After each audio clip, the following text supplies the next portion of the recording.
קיצר, אני ואח שלי הלכנו להביא מים. זה מה שהולך מסביב.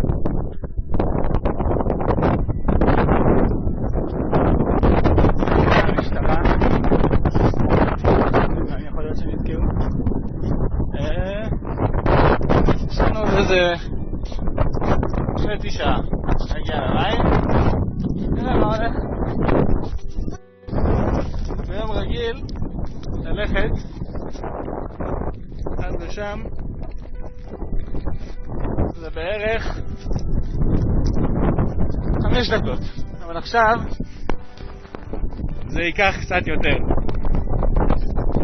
יש מקומות שהשלג הגיע ל0.5 מטר בערך, אז אנחנו בינתיים מטיילים ומחכים. הנה הגענו, הנה המים,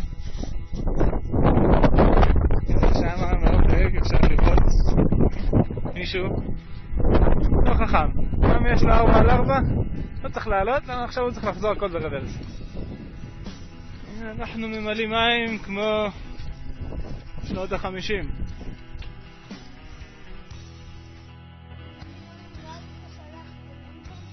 כן.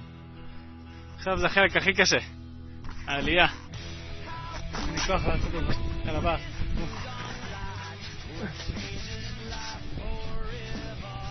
הכל פה חלש. קרח, שלג, מים.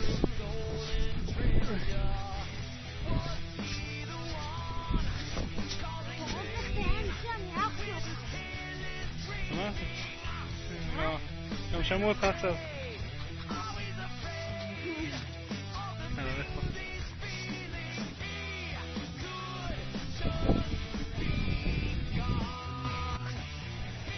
הנה, יוצא לי גם בכל הטיולים האלה לראות את הדבר היפה הזה.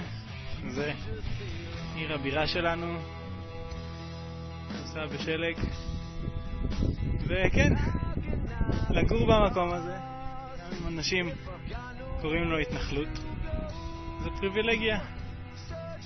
ואני יופי הזה יכול לפחות פעם בשנה ליהנות מקצת שלג נורמלי בגובה בערך. אז נשאר עוד קצת, אנחנו